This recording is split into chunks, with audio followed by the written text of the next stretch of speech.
The miscalculation. Grandmaster Xorian stood motionless before the massive holographic display, his four eyes blinking in sequence, a nervous tic he'd developed over 3 centuries of military service. The war chamber was silent save for the soft hum of quantum processors. Behind him, 12 strategic architects waited, their breathing shallow and controlled. No one dared speak first. Not after what they'd witnessed. Replay the final sequence. Xorian commanded, his voice carrying none of the uncertainty that now plagued his thoughts. The display flickered, showing the pride of the Tazari Collective, the 7th Dominance Fleet, as it initiated what should have been a simple disciplinary action against the human outpost on Proxima Centauri V. The Tazari vessels moved with perfect synchronization, their formation impeccable, their targeting systems locked on the primitive human defenses. Then everything changed. The humans didn't retreat. They didn't surrender. They didn't even maintain defensive positions. Instead, their ships, if one could even call such crude vessels ships, scattered in seemingly random patterns, some accelerating toward the Tazari formation, while others dropped behind Proxima's moons. Pause. Xorian said. The image froze on a human vessel moments before impact with the Tazari command ship. Why did they do this? Our analysis indicated humans value individual survival above all else. Strategic Architect Valara stepped forward, her scales shifting from confident blue to anxious purple. Grandmaster, it appears our psychological profile of the humans was incomplete. Incomplete. Xorian's voice remained calm, but the chamber's temperature dropped several degrees, a physiological response he couldn't control. We studied them for 73 cycles. We monitored their communications, analyzed their conflicts, cataloged their weaknesses. Our models predicted 99.8% surrender probability once they saw our numbers. The hologram resumed, showing the human vessel ramming into the command ship. It shouldn't have caused significant damage. The Tazari shields were designed to withstand impacts from meteors traveling at relativistic speeds. Yet somehow, the human ship had disrupted the shield harmonics, creating a cascading failure that left the command vessel vulnerable to the swarm of small attack craft that followed. They knew, Xorian whispered. Somehow, they knew exactly where to hit us. Strategic Architect Morden, the eldest of the 12, cleared his throat. Grandmaster, I believe we underestimated their capacity for adaptation. The humans analyzed our shield frequencies from our first demonstration of power and reconfigured their weapons accordingly. In less than 1 solar cycle. Xorian turned to face his advisors. That should be technologically impossible for their species. The hologram continued its playback, showing the systematic dismantling of the 7th Dominance Fleet. The humans didn't target the most heavily armed Tazari vessels, or even the largest. Instead, they focused on communications nodes, navigation hubs, and support craft. Without centralized command, the perfectly synchronized Tazari formations fell into disarray. They didn't fight the way we expected, Strategic Architect Valara said, her voice barely audible. They didn't fight like any species we encountered in 7 millennia of expansion. Xorian watched as the final sequence played out. The Tazari fleet, once 15,000 vessels strong against barely 150 human ships, retreated in disorder. The casualties were unthinkable. 9,347 vessels lost or critically damaged. And the humans had lost only 27 ships. What happened to the crews of the damaged vessels? Xorian asked, though he already knew the answer. The humans. Morden hesitated. They recovered our survivors, Grandmaster. For interrogation. Experimentation. No, sir. They provided medical treatment. They're requesting to return our wounded. Xorian turned back to the hologram, now showing the aftermath of the battle. Debris fields where proud Tazari warships once patrolled, human vessels conducting rescue operations, and a simple message broadcasting on all Tazari frequencies. This was a warning. Return to your territory. There will not be a second one. A warning. Saurian repeated, the concept alien to him. In Tizari doctrine, you never warned an inferior enemy. You never showed restraint. You demonstrated absolute dominance, or you did not engage at all.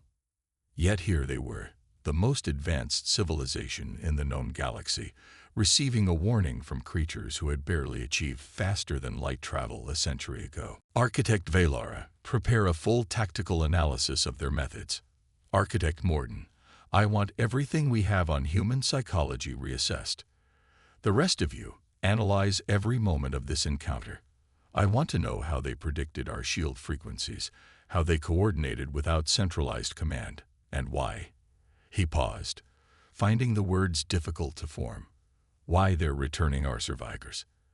As the strategic architects filed out, Saurian remained before the hologram, studying the human vessels. They were ungainly, asymmetrical, with exposed systems and inefficient designs. By all measurable standards, they were inferior. Yet they had achieved what no species had managed in thousands of years. They had defeated a Tizari dominance fleet. Supreme Archon is requesting your presence, Grandmaster, his aide announced from the doorway. Saurian nodded without turning.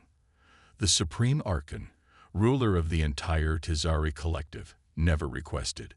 He commanded. That he had phrased it as a request spoke volumes about the shock rippling through Tizari High Command. Tell him I'll be there shortly, Saurian replied. I need to review something first. When the aide had gone, Saurian spoke to the empty room. Computer, access historical archives. Show me all species who have successfully repelled Tizari expansion. The computer's response was immediate and succinct. No historical data matches search parameters. Until now, Saurian thought. Until the humans. He straightened his ceremonial armor and prepared to face the Supreme Archon. This was just the beginning, he knew. The humans had shown they could hurt the Tizari, but they lacked the numbers, the technology, and the territory to win a full-scale war. Or so he told himself as he left the war chamber, the image of human ships moving with unpredictable asymmetric precision still burning in his mind. What he couldn't admit, was the unfamiliar sensation growing within him. Later, when the full scale of human capability became clear, he would recognize it for what it was. Fear. The reckoning. 3 cycles later, Grandmaster Xorian no longer commanded from the luxurious war chamber on Tizari Prime. Instead, he stood on the bridge of the emergency command vessel Implacable Doctrine, watching as another defensive line collapsed before the human advance. How did they reach Outpost Vega so quickly? He demanded, his scales now permanently fixed in the ashen color of extreme stress. Our latest intelligence put their fastest vessels at barely half the speed of our scout ships. Strategic Architect Velara, now his sole remaining advisor from the original 12, studied the tactical display. They're using our own relay network against us, Grandmaster. They've somehow deciphered our quantum communication protocols and are using our relays to create localized wormholes. Impossible, Saurian whispered, but the word had lost all meaning. Every day brought new impossibilities from the humans. They had reversed-engineered Tizari shield technology in weeks. They had adapted their crude projectile weapons to disrupt Tizari phase barriers. They had even developed countermeasures for the supposedly undetectable Tizari stealth systems.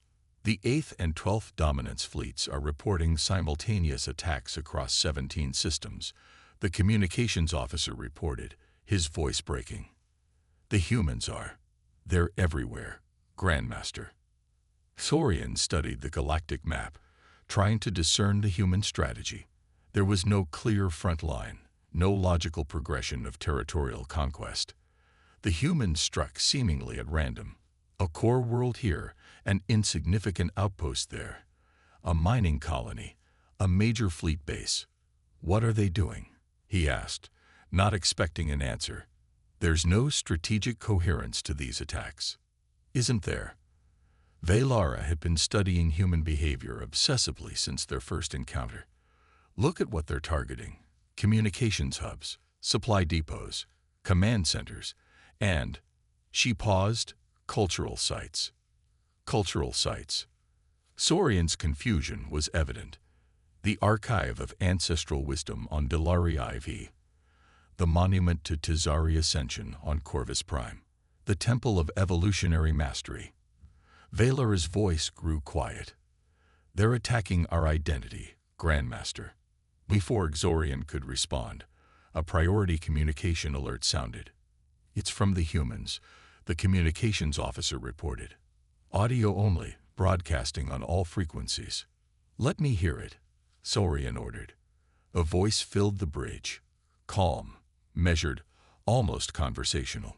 This is Admiral Helena Chen of the United Earth Defense Force to Tizari Command. Your military assets in the Vega, Sirius, and Arcturus sectors have been neutralized. Your leadership compounds on 7 major worlds have been isolated. Your remaining forces are scattered and cut off from Central Command. Tizorian checked the tactical displays. Everything the humans said was true. We have no desire to destroy your civilization. Admiral Chen continued. Unlike your collective, we don't believe technological superiority grants the right to dominate other species. We're providing coordinates for a neutral meeting ground. Send your highest authority to discuss terms within 24 hours, or we will be forced to continue dismantling your military infrastructure. The message ended. How many vessels do we have left within rapid response range? Xorian asked. 3,522, Grandmaster, Valera replied.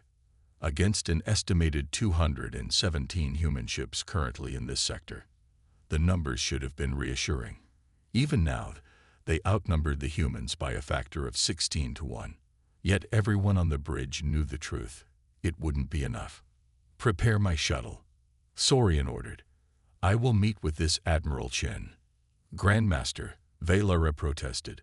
The Supreme Archon has not authorized negotiations. The Supreme Archon is hiding in his ancestral bunker 70 levels beneath Tizari Prime. Xorian replied coldly. While our civilization burns, he meditates on the impossibility of our situation. I will not wait for permission while humans dismantle everything we've built over 7,000 years. 6 hours later, Xorian's shuttle approached the designated coordinates, a small, uninhabited moon orbiting a gas giant in a neutral system. A single human vessel awaited, modest in size compared to their warships. As his shuttle landed, Xorian prepared himself for his first direct contact with a human. He had studied their physiology, of course, their bizarre two-eye configuration, their soft, scaleless skin, their inefficient respiratory system. But knowledge was not preparation. Admiral Helena Chen waited at the bottom of his shuttle's ramp. She was smaller than he had anticipated, dressed in a simple blue uniform with minimal ornamentation. No ceremonial armor, no visible weapons, no entourage of advisors. Grandmaster Xorian. She greeted him with a slight nod. Thank you for coming. Xorian towered over her, his 4 eyes taking in every detail. You have decimated the greatest military force in known space, Admiral Chen. You have humbled a civilization that has known nothing but victory for 7 millennia. And you thank me for accepting your invitation. A small smile crossed the human's face. Would you prefer I gloat? Threaten? Demand your unconditional surrender? I was under the impression your species values directness and efficiency in communication. What I would prefer, Xorian said carefully, is to understand how this happened. Your species was barely interstellar when we first detected you. Your technology is centuries behind ours. Your numbers are insignificant compared to the Tizari collective. By every measure, this outcome should have been impossible. Admiral Chen gestured toward a simple structure nearby. Perhaps that's a conversation best had sitting down, Grandmaster. I prepared a neutral environment according to the biological specifications your people provided during our prisoner exchange. Inside, they sat across from each other at a plain table. No elaborate ceremonial chamber, no displays of power or prestige, just 2 military leaders facing one another. You made 3 critical errors, Chen began without preamble. First, You judged our technology by its appearance rather than its functionality. Yes, our ships look crude compared to yours. That's because we designed for adaptability, not aesthetics. Every system has multiple redundancies. Every component can be modified or replaced in field conditions. Thorian remembered the human vessels that had seemed so primitive, so vulnerable. Now he understood. They weren't designed to impress. They were designed to survive. Second, Chen continued, you analyzed our conflicts with each other and concluded we were violent but unimaginative. What you failed to realize is that fighting other humans, who think like us, requires far more creativity than fighting predictable enemies. And the third error, Xorian asked. You believed power comes from perfection. Chen leaned forward. The Tizari fight with perfect formations, perfect synchronization, perfect hierarchy. But perfection is fragile, Grandmaster. Break one link, and the whole chain fails. Humans don't strive for perfection. We strive for resilience. When you destroyed our command ships, our captains continued fighting. When you jammed our communications, we adapted with visual signals and pre-planned contingencies. When you targeted our leaders, others stepped forward. Xorian considered her words. So what happens now, Admiral? Do you destroy us completely? Take our worlds? Enslave our people as we would have done to yours? Chen shook her head. No, we want three things. First, immediate withdrawal of all Tizari forces from human and human-allied space. Second, technology exchange, supervised and mutual. Third, recognition of all sentient species' right to self-determination. That's all. Xorian couldn't hide his disbelief. After what we intended to do to your worlds. What you intended doesn't matter as much as what you do now, Chen replied. Humans have a saying, judge by actions, not intentions. Your intentions were conquest. Your action now can be peace. Xorian was silent for a long moment. Everything in his training, everything in Tizari doctrine, said to reject these terms, to fight to the last ship, the last warrior. But doctrine had failed them against the humans. Why did you return our wounded? He asked suddenly. After the first battle. You could have used them, studied them. Why send them back? Because that's who we choose to be, Chen answered simply. We can be ruthless when necessary, but cruelty isn't our default. It's always a choice, Grandmaster. As Xorian left the meeting, terms of agreement transmitted to what remained of Tizari High Command. He finally understood what made humans truly dangerous. It wasn't their technology or their tactics or even their unpredictability. It was their capacity to choose, to act against expectation, against programming, against their own nature when necessary. The Tizari had evolved to perfect what they were. Humans had evolved to change what they were. And in a universe of fixed constants, the variable would always have the advantage. Back aboard the emergency command vessel, Valara awaited his return. The terms, Grandmaster. What punishment do the humans demand? Xorian looked at his last remaining advisor, seeing the fear in her scales, the same fear that had driven the Tizari to strike at humanity first, to assert dominance before it could be challenged. They demand we learn, he said at last. And I believe for the first time in 7,000 years, the Tizari Collective has something worth learning.